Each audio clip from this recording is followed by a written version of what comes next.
tout le monde. Alors, ça fait toujours une sensation particulière de me retrouver ici devant tout le monde et tout. Là, ça fait quelques semaines qu'on a entamé une étude sur Jacob. Donc, je pense qu'actuellement, tout le monde est des experts. Vous êtes tous des experts de la vie de Jacob, j'imagine, n'est-ce pas? N'est-ce pas? Sans compter non seulement les études, les prédications, les méditations personnelles à la maison. Donc actuellement, je suis sûr que Jacob, vous le connaissez sur le bout des doigts. On va commencer direct. Je vais vous raconter une petite histoire, vous allez me dire si vous la connaissiez. Jacob, à un moment de sa vie, il va aller quelque part pour adorer Dieu. Et sur le chemin du retour, sa femme, Rachel, était enceinte. Elle était aussi souffrante. La Bible la décrit même comme mourante. Donc, Rachel, elle va donner naissance au dernier fils de Jacob. Et c'était dans la douleur, c'était dans la souffrance. Elle était malade, elle était âgée. Et cette naissance va lui prendre sa vie.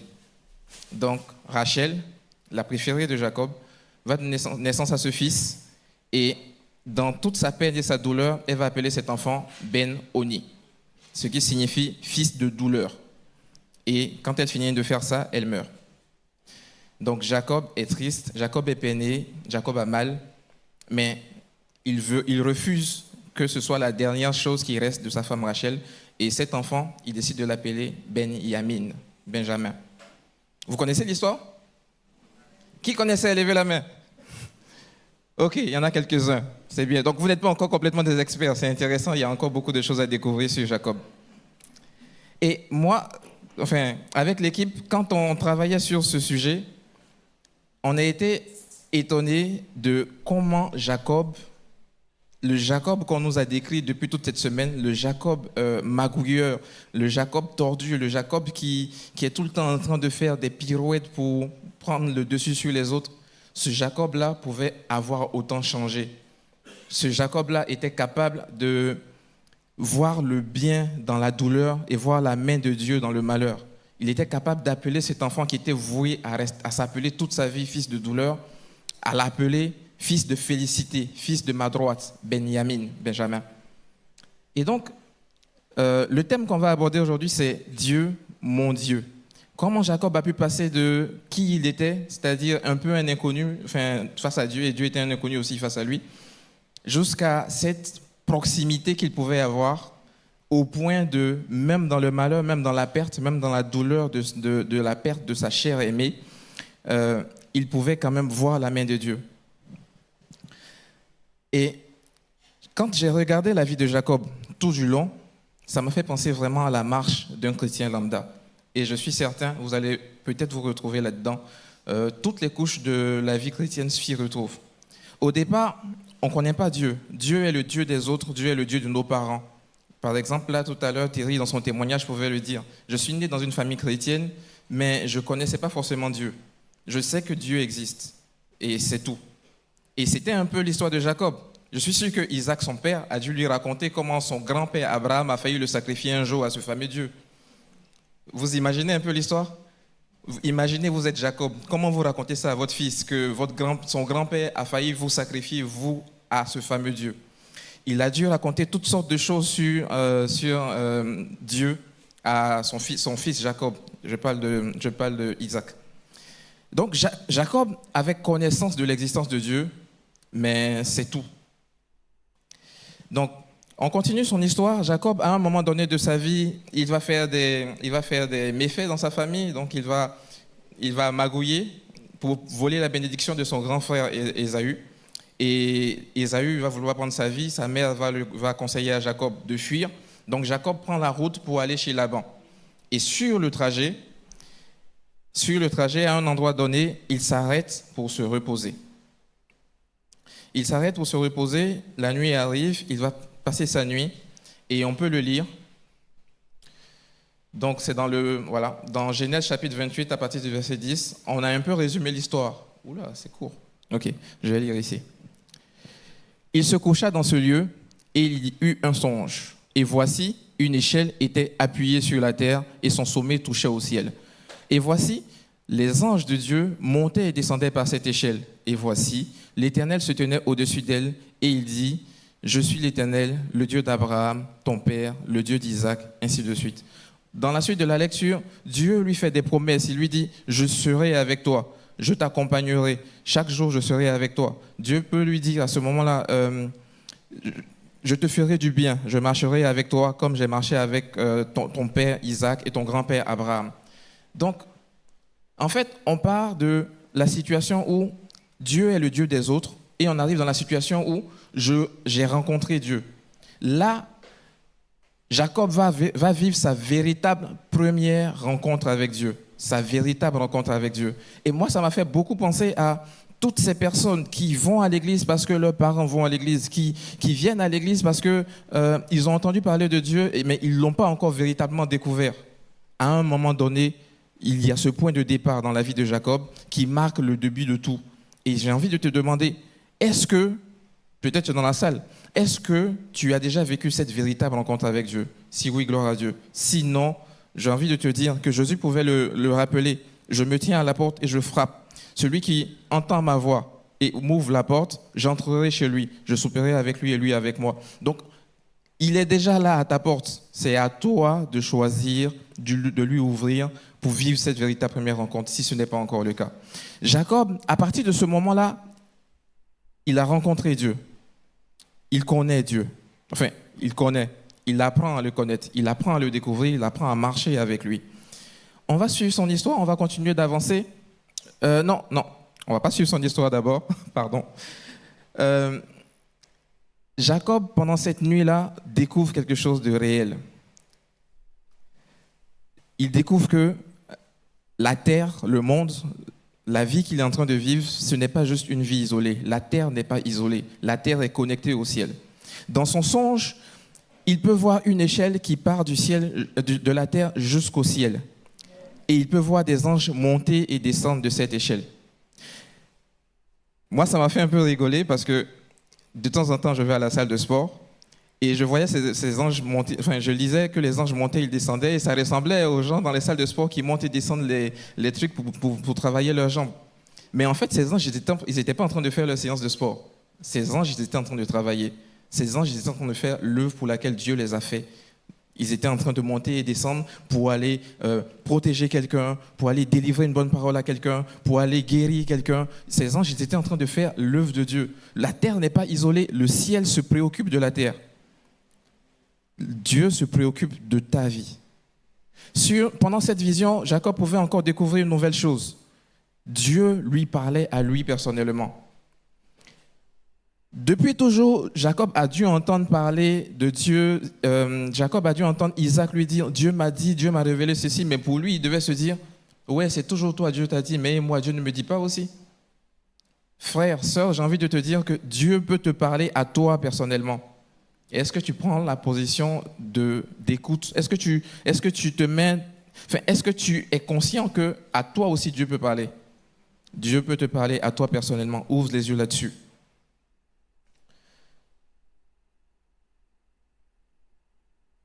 Jacob a vécu quelque chose de magnifique ce soir-là. Jacob a rencontré Dieu. Et toi, est-ce que tu as rencontré Dieu?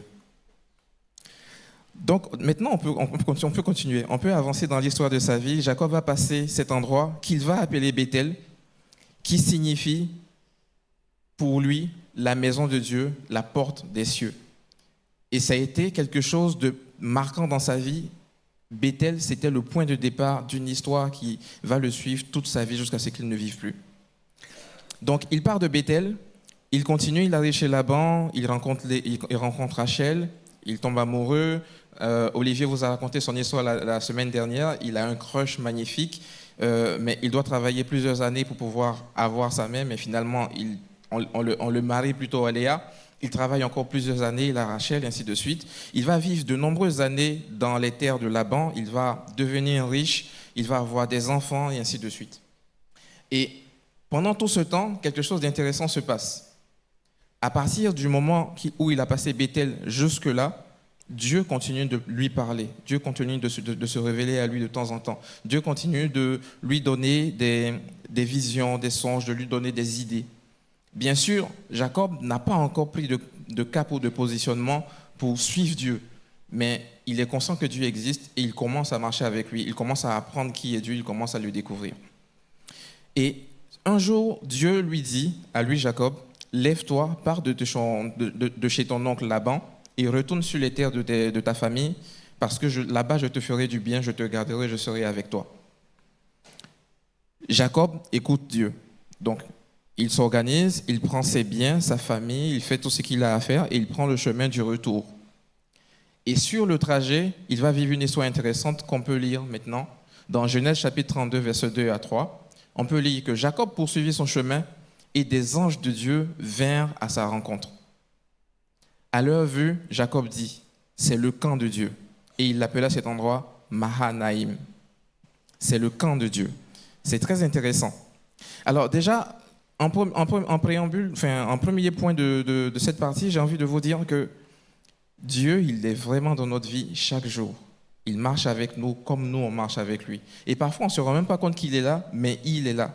Et dans la vie de Jacob, c'est comme ça qu'il a pu le traduire. Dieu lui a dit, je suis avec toi, je serai avec toi comme j'ai été avec ton père, comme j'ai été avec ton grand-père. Et à ce moment-là, ce jour-là, il pouvait le vivre. Ce n'est pas lui qui est parti vers les anges. Lui, il faisait son chemin et des anges de Dieu vinrent vers lui. Il pouvait les reconnaître parce que, imaginez-vous, il a pu le voir en vision, des anges de Dieu qui montaient et descendaient des échelles pour aller faire leur mission. Et là, il pouvait voir des anges de Dieu venir à lui, venir vers lui. Il pouvait se rendre compte que le Dieu qu'il s'est révélé à lui pouvait marcher avec lui dans sa vie chaque jour. Dieu marche avec toi chaque jour. Et j'ai entendu quelque part un jour appeler ça les clins d'œil de Dieu. Mais oui, Dieu nous fait des clins d'œil des fois. Je ne sais pas si ça vous est déjà arrivé, vous, dans votre quotidien. Vous êtes là, vous devez passer un certain cap, vous n'arrivez pas à avancer. Et puis, Dieu, d'une manière miraculeuse, il résout la situation et puis vous vous dites, ah oui, Dieu est dans cette histoire. Moi, j'aime appeler ça les clins d'œil de Dieu. Et c'est un peu ce que Jacob a vécu. Jacob a pu voir la main de Dieu dans sa vie ce jour-là. Mais Mahanaïm, ce n'est pas que ça. Il a dit, ceci est le camp de Dieu. Et il a appelé cet endroit Mahanaïm. Mais s'il y a le camp de Dieu, ça veut dire qu'il y a d'autres camps. Dans la réalité, le mot Mahanaïm, littéralement, signifie deux camps. Donc, il y a le camp de Dieu et il y a l'autre. En gros, Mahanaïm appelle à un choix, à un positionnement. Duquel fais-tu partie? Voici la réalité. Ces anges sont venus à sa rencontre un peu pour lui rappeler que Dieu s'est révélé à toi. Ok, tu l'écoutes de temps en temps, mais est-ce que tu as choisi de marcher avec lui? Et j'ai envie de te demander aussi, parce que comme dans la vie chrétienne, quand tu as rencontré Dieu, arrivé à un moment, tu décides de marcher avec lui, de ton plein gré, de ton propre vouloir. Est-ce que tu as choisi de marcher avec Dieu? Tu es peut-être dans cette assemblée, tu es peut-être encore à l'étape de Bethel, tu es peut-être encore à l'étape où tu as rencontré Dieu pour la première fois. Peut-être que ce n'est pas le cas. Mais si c'est le cas, est-ce que maintenant tu as choisi de passer le cap? Je suis heureux que ce message arrive pendant qu'il y a des baptêmes parce que c'est un peu l'illustration de plein de gens qui ont rencontré Dieu à un moment, qui ont marché avec Dieu pendant un temps et qui ont décidé de le suivre et donc de déclarer publiquement « Moi, je fais partie de la famille de Dieu ». Et tu es peut-être dans cette assemblée et peut-être que toi, tu n'as pas encore fait ce pas-là. J'ai envie de te dire que peut-être que ce partage, c'est le clin d'œil de Dieu pour toi, pour te dire « Prends position ». Jacob devait prendre position et choisir était vital pour lui parce que Mahanaïm, la situation qu'il était en train de vivre là, préparait quelque chose qui devait venir par la suite. Mahanaïm préparait un autre combat beaucoup plus important qu'il va vivre à un autre endroit qui s'appelle Péniel. Et prendre position avant la lutte, c'est important parce qu'à partir du moment où tu sais dans quel camp tu es pour te battre, tu te bats peut-être un peu mieux et tu as plus confiance parce que tu sais que dans le camp de qui tu es, tu sais qui sont tes coéquipiers et tu es prêt à aller à la lutte. Jacob n'avait pas encore pris de positionnement réel et véritable. Et il vivait Mahanaïm aux abords du Jourdain. Il devait traverser le Jourdain avant d'arriver du bon côté de la berge, du côté où sa famille pouvait se retrouver. Il passe Mahanaïm, il continue d'avancer et il envoie des messagers dans sa famille pour leur dire, c'est bon, votre fils, il arrive, il est de retour avec sa famille, avec ses biens, avec ses troupeaux, et ainsi de suite. Les messagers s'en vont. Je ne sais pas ce que les messagers ont dit là-bas. Mais en tout cas, les messagers reviennent et les messagers disent à Jacob, ah, nous, on a fait ta commission et ton frère, il arrive, il vient à ta rencontre et il vient avec 400 hommes, 400 soldats. Imaginez un peu, vous partez de chez vous à l'aventure et lorsque vous revenez, vous apprenez que votre frère vient à votre rencontre avec 400 soldats, avec une armée en fait. Et c'est décrit comme 400 hommes. Jacob, il venait juste avec ses troupeaux, ses serviteurs qui s'occupaient de ses troupeaux, ses femmes et ses servantes et ses enfants. Donc, qu'est-ce que Jacob et son groupe là pouvaient faire face à une armée de 400 hommes? Donc, Jacob est dans la panique. Jacob a commencé à avoir les chocottes. La Bible décrit Jacob dans cette situation d'angoisse profonde. Et Jacob m'a fait penser à moi quand j'ai des problèmes. Je ne sais pas vous, peut-être que vous, quand vous avez des gros problèmes devant vous, vous savez comment les régler directement, ou bien vous pensez directement à Dieu. Mais moi, je sais que quand j'ai un gros problème face à moi, mon premier réflexe, c'est d'essayer de résoudre le problème. Alors que mon premier réflexe serait peut-être de tourner ma tête vers Dieu. Jacob, il entend ça, il panique, et qu'est-ce qu'il fait? Il commence à créer des stratégies. Il se dit, bon, ok, je vais séparer la famille en deux grands groupes, comme ça, si Ésaü vient qu'il frappe un groupe, l'autre groupe pourra s'échapper. Il a commencé à faire des stratégies, toutes sortes de choses, et quand il finit de les mettre tous en place, il les fait traverser le Jourdain, mais lui, il reste de l'autre côté. Et à ce moment-là, il va se passer certaines choses. On va pouvoir le lire. Donc, dans Genèse chapitre 32, entre les versets 24 et 31, franchement, les textes ici, ils sont un peu, on les a un peu réduits parce qu'ils étaient longs. Donc, je vous invite vraiment. Toute cette série, elle est tellement riche et on n'a que 30 minutes pour vous les partager. Je vous invite vraiment à les méditer chez vous parce qu'il y a encore beaucoup plus de contenu à récupérer.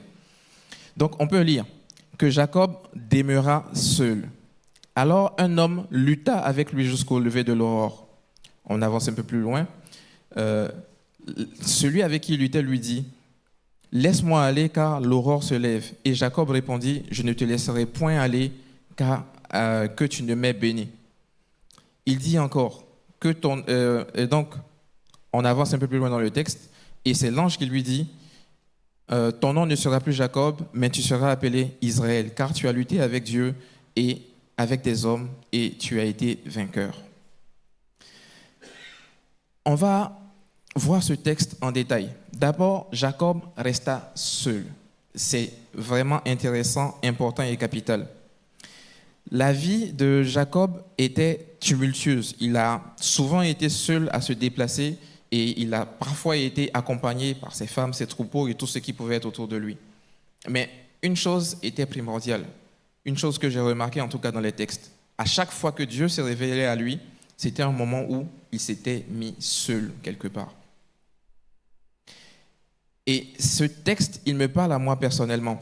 Dans la vie d'aujourd'hui, il y a toutes sortes de choses qui nous évitent d'être vraiment seuls. Même quand tu te mets complètement à part, il y a toujours ton smartphone, il y a toujours les notifications, il y a toujours un petit truc qui va sonner. Et ça me fait penser à ce texte dans le Nouveau Testament qui dit... quand tu veux prier, c'est Jésus qui enseigne, quand tu veux prier, rentre dans ta chambre, ferme ta porte et prie ton Dieu dans le lieu secret. Et ton Dieu qui voit dans le lieu secret te le rendra. Et en fait, ce que j'ai envie de te dire, c'est, est-ce que tu as appris, est-ce que tu as le savoir-faire de pouvoir prendre des temps où tu es seul? Parce que dans les temps où tu es seul et que tu vas à la rencontre de Dieu, il se passe des choses importantes.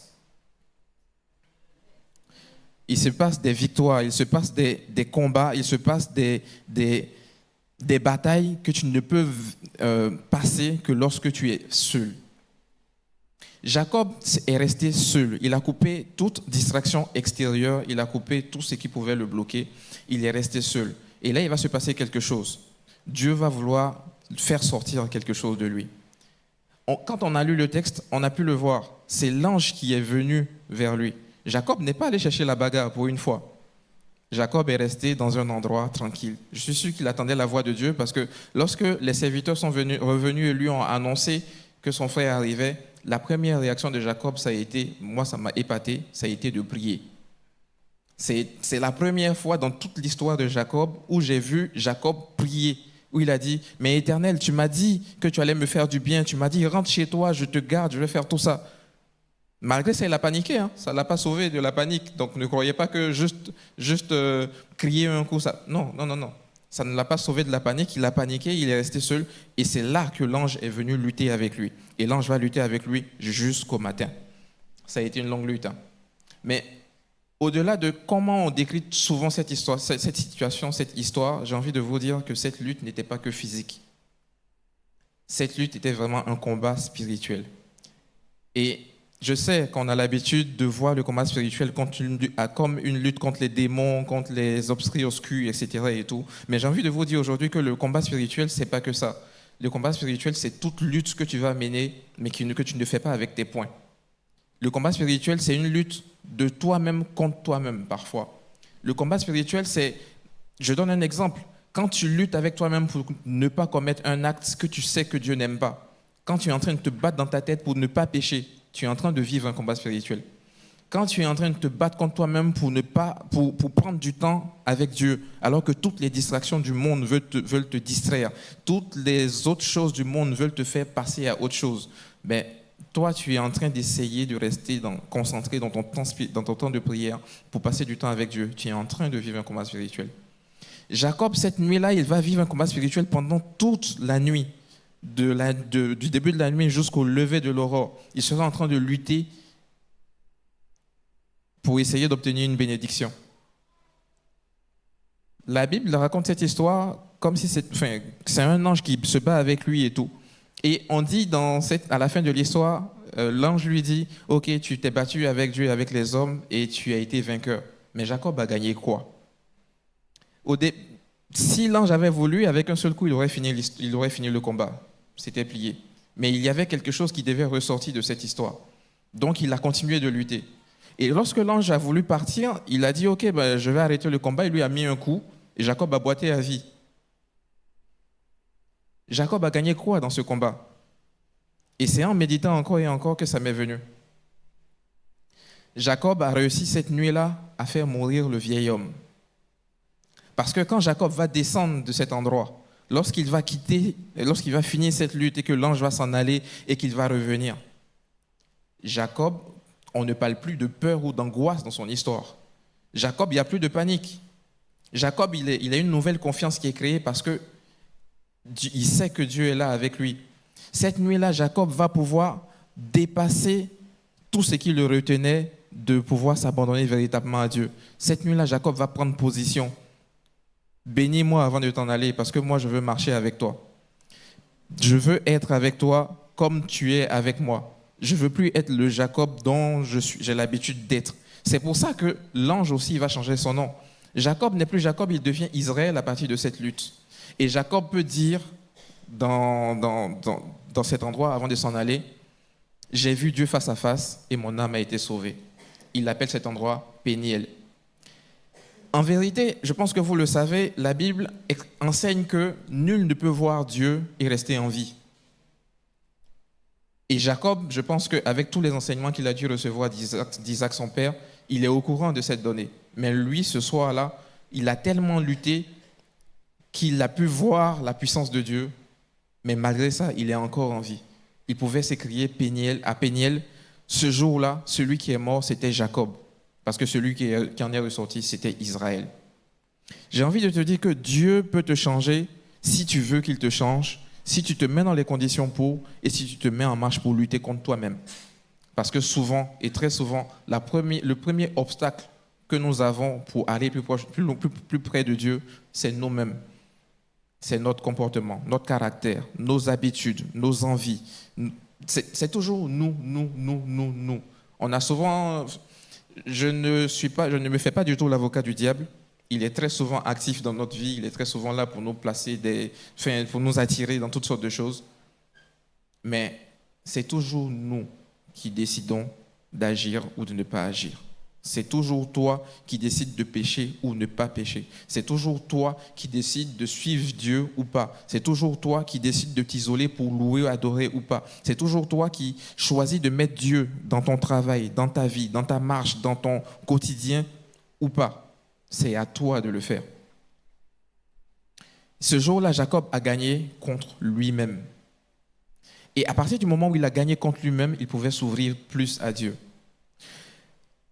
Quand Jacob a passé Péniel, la situation n'a pas changé. La situation n'a pas changé, mais lui, il avait changé. Jacob, quand ses serviteurs, ses messagers sont revenus pour lui dire « Ésaü, il arrive avec 400 soldats », ce n'est pas au détour d'une nuit que les soldats allaient faire le chemin inverse. Les soldats Ésaü étaient toujours en chemin pour venir, mais Jacob, au sortir de Péniel, il avait une nouvelle confiance. Dieu est avec moi. Je ne sais pas ce qui va se passer, je ne sais pas ce que Ésaü va faire avec tous ses soldats, mais quel que soit ce qui va se passer, Dieu est avec moi. Et cette confiance-là, j'ai envie de te demander, est-ce que toi, tu l'as? Parce que dans cette salle, la majorité, je pense, vous avez entendu parler de Dieu. Vous avez rencontré Dieu, vous avez vécu des batailles avec Dieu, vous avez pris position. Je sais qu'au moins 80% de la salle doit être baptisée, c'est génial, c'est magnifique, que Dieu soit loué. Maintenant, j'ai envie de te demander, est-ce que comme moi, lorsque des situations viennent à toi, tu es serein, tu es dans la panique en te disant, mais comment je vais faire? Et tu commences à chercher toutes sortes de solutions humaines, ou est-ce que comme Jacob après Péniel, tu es celui qui est complètement serein, imperturbable, et tu dis, quel que soit ce qui va se passer, je vais en sortir victorieux parce que Dieu est là. Cette histoire me fait beaucoup penser à ce texte où Dieu pouvait promettre, quand tu marcheras dans les eaux, elles ne te submergeront pas. Quand tu marcheras dans le feu, il ne te brûlera pas. Et cet autre texte, il dit, que 1000 tombent à ma gauche, 10 000 à ma droite, je ne serai pas atteint. Les situations ne vont pas arrêter d'arriver parce que tu comptes sur Dieu. Les situations, elles vont venir. Mais parce que tu comptes sur Dieu, ta manière de traverser ces situations va être différente. Jacob est descendu de cette montagne et Jacob qui a l'habitude de se cacher derrière les autres, Jacob qui a l'habitude de toujours fuir, de trouver des magouilles pour ne pas se confronter directement aux situations, ce même Jacob-là, il va traverser le Jourdain, rejoindre sa famille, ses troupeaux et tout. Il va traverser tout le monde, les ordonner par famille, par groupe et tout. Et qu'est-ce qu'il va faire? Il va se mettre au-devant de tout le monde, au-devant du danger. En gros, Ésaü arrive que je sois le premier qu'il trouve, parce que c'est moi qui suis le plus couvert par Dieu ici. Il est allé au combat. Jacob, ce gros lâche, est allé au combat. C'était une première pour lui. Jacob n'a jamais lutté dans un combat comme ça. La seule grosse lutte qu'il a faite, c'était cette nuit-là. Et c'était un combat plus ou moins, enfin, on va dire spirituel plus que physique. Cette fois-ci, Jacob s'en va se mettre devant. Jacob, tout seul, il peut faire quoi face à une armée de 400 personnes? Lui, rien. Mais Dieu, tout. Et j'ai envie de te dire que quelle que soit la situation dans ta vie, si tu comptes sur Dieu, non mais vraiment, si tu comptes sur Dieu et que c'est ancré en toi, tu peux aller au-delà de cette situation. La situation va venir avec ses hauts, ses bas, et comme quel que soit. Mais toi, tu résisteras. Toi, tu resteras debout. Ça va te faire trembler, ok, mais tu seras debout. Jacob a vu cette situation véritable. Il se met devant sa famille, son peuple et tout. Et là, il y a Ésaü qui arrive avec toute sa troupe, là, son armée. Et il voit Ésaü courir vers lui et le prendre dans ses bras et lui dit « Ah, mon frère, tu m'as manqué ». C'est le même Ésaü qui voulait le tuer, pour lequel Jacob a dû quitter son peuple et aller rester quelque part plusieurs dizaines d'années, se marier, avoir des enfants, avoir des troupeaux et tout. C'est ce même Ésaü qui vient le prendre dans ses bras et lui demande « Mais c'est qui tous ces gens pour toi? C'est ta famille? Oh, ils sont beaux. Oh là là, et ces troupeaux, tu es devenu riche. » Et Jacob va lui dire, oui, ces troupeaux, ce sont les tiens. Il dit, non, moi je suis riche maintenant, je n'ai pas besoin de tes troupeaux. L'histoire est magnifique, je vous invite à aller la lire, c'est rigolo. Mais en fait, c'est vraiment, tout ça c'est arrivé avant. On a entendu des textes après qui disent, par exemple, quand Dieu approuve les voies d'un homme, il dispose favorablement à son égard même ses ennemis. Si tu marches de manière à ce que Dieu approuve tes voies, je t'assure que même la personne la plus casse-pied dans ton entreprise va venir te dire « Waouh, ton travail est magnifique ». Même les gens les plus tordus avec qui tu peux penser avoir des interactions, quelle que soit la folie que tu puisses imaginer, Dieu peut changer le cœur de quelqu'un de manière à ce qu'il puisse faire ce dont tu as besoin quand tu en as besoin. Dieu peut aplanir tes sentiers. Est-ce que tu comptes assez sur Dieu, en fait? C'est cette relation-là, progressive, qui a été construite, qui a transformé Jacob. C'est cette relation progressive, petit à petit. D'abord, il le rencontre. Ensuite, il lui parle régulièrement. Ensuite, Dieu lui rappelle, tu dois prendre position. Ensuite, il prend position. Ensuite, il compte sur Dieu. Et finalement, il se rend compte que toute sa vie, ces magouilles-là, il aurait pu faire complètement autrement. Il aurait pu faire complètement autrement.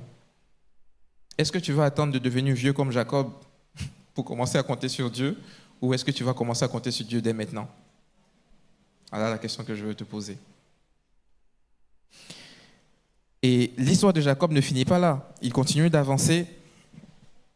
Il continue d'avancer dans sa vie. Et là, il n'a plus vraiment beaucoup de luttes. Il s'installe dans la terre de ses ancêtres. Il est bien posé et tout. Et il commence à vivre dans une routine. Et là, moi, ça me fait penser à nous tous chrétiens qui n'avons pas forcément de défis, n'avons pas forcément de combats et commençons à tomber dans une routine où la vie chrétienne, ça devient... ce n'est plus vraiment une relation, on l'entretient plus ou moins, on prie un peu une fois de temps en temps, on va à l'église le dimanche, un point c'est tout. Olivier pouvait le dire la semaine dernière, à partir du moment où ta foi, tu ne la mets pas en pratique et qu'elle ne vient pas dans ton quotidien, ça devient trop léger, ça devient une routine et tu perds de vue l'objectif. Et Jacob est entré dans cette situation. Quand il est devenu plus vieux, il s'était installé, tout allait bien dans sa vie, il avait oublié un peu Dieu. Et Dieu pouvait lui dire, lève-toi, va à Bethel. Qu'est-ce que ça veut dire? C'est quoi ça, lève-toi, va à Bethel? En fait, Dieu pouvait lui rappeler, tu as peut-être vécu toutes ces situations, mais tu as peut-être besoin tu as peut-être besoin de reprendre le cycle.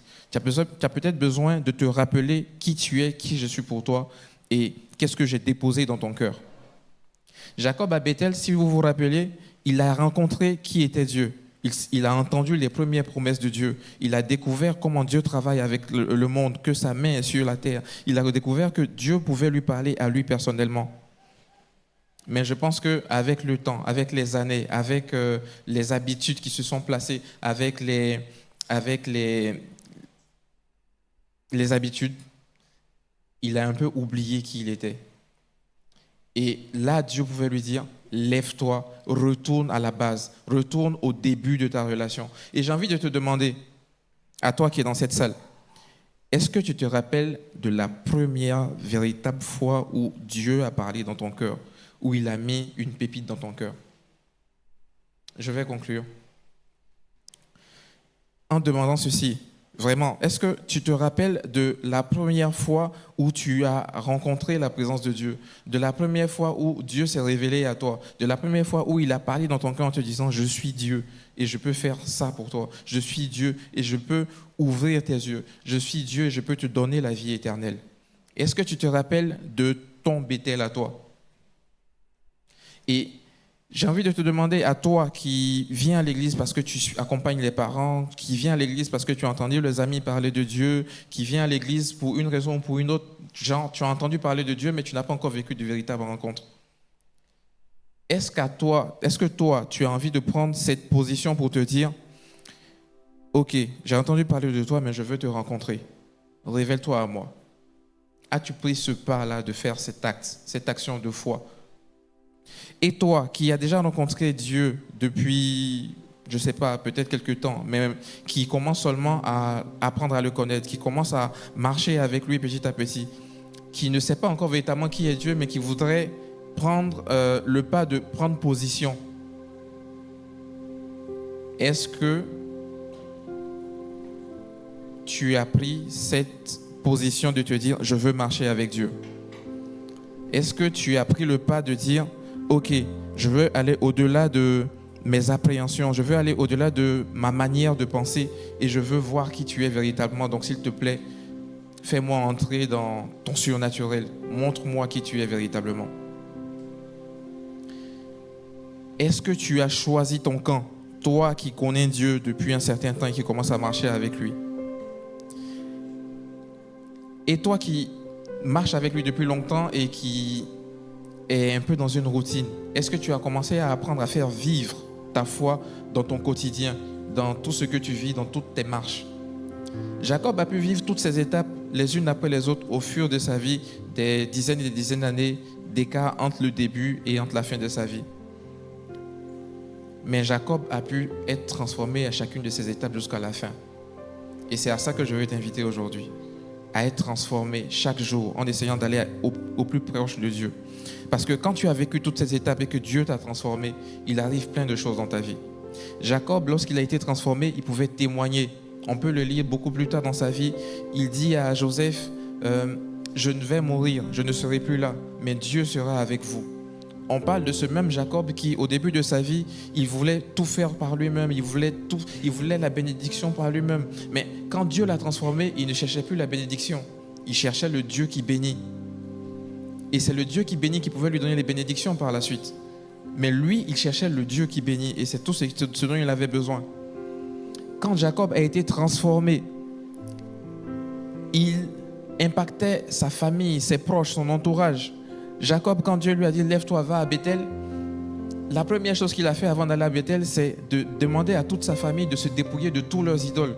Il les a ramassés les uns après les autres et il est allé les enterrer sous un arbre qu'on appelle un térébinthe. Et en fait, j'ai envie de te dire, est-ce que toi, tu as déjà assez poussé ton entourage du fait de la transformation que Dieu a mis en toi? Parce que quand Dieu transforme, il transforme véritablement.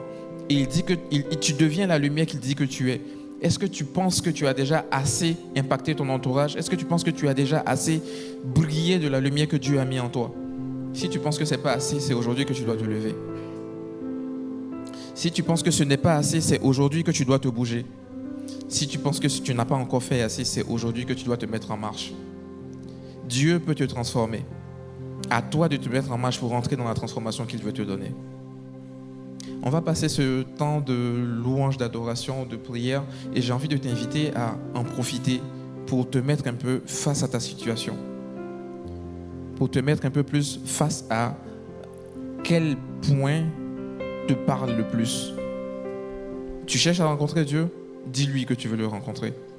Tu veux passer une vitesse supérieure, un pas supérieur, aller plus près de lui? Dis-lui que tu veux passer ce pas-là, qu'il se révèle à toi. Ça fait longtemps que tu es dans la foi et tu es tombé dans une routine. Rappelle-toi de ces premiers jours. Rappelle-toi de ce que Dieu a déposé en toi. Rappelle-toi de toutes ses promesses. Rappelle-toi de ce cœur de foi qu'il a déposé en toi. Et si ta flamme est en train de s'éteindre, demande-lui de l'activer à nouveau. Merci de nous avoir suivis. Si tu as apprécié être avec nous, n'oublie pas de liker et de partager sur les réseaux. Nous proposons chaque dimanche 2 célébrations. Viens nous rejoindre, nous serons heureux de t'accueillir. À la pépinière, tous les âges sont représentés. Viens booster ta foi au contact de ta génération. Besoin d'un rendez-vous? Nos pasteurs se tiennent à ta disposition. N'hésite pas à les contacter.